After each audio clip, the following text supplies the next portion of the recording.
Soupe crémeuse de potiron aux moules et palourdes parfumées à la réglisse. Une très belle entrée automne-hiver. Sur une association classique de moules et de soupe de potiron, le chef a ajouté le parfum de la réglisse pour dynamiser le plat. Le secret d'une bonne soupe, une cuisson longue à feu très doux.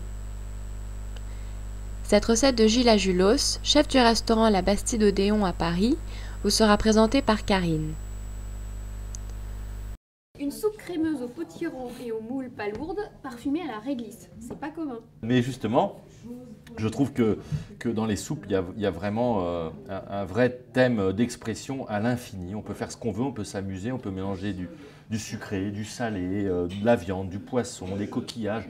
Je trouve qu'il y a pas mal de variantes possibles. À quel moment on ajoute la réglisse et sous quelle forme? C'est de la poudre? C'est de la poudre. C'est de la poudre. Oui, c'est de la poudre qu'on va trouver. Bon, c'est vrai que c'est pas toujours évident de trouver de la réglisse, mais si on connaît un bon épicier qui a vraiment des produits fins, un peu rares, on va trouver de la réglisse. Si on n'en trouve pas, on peut mettre de l'anis étoilé.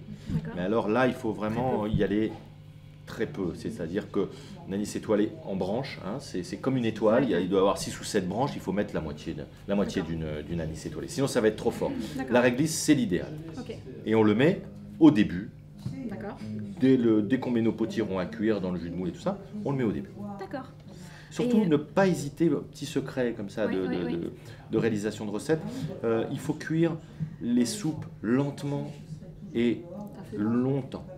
Et longtemps, c'est très important, c'est-à-dire qu'il faut que ça soit très très cuit. Le potiron, il faut qu'il soit très très cuit, c'est ce qui va donner et participer à l'onctuosité de la recette. Si jamais c'est pas assez cuit, il va y avoir des petits morceaux.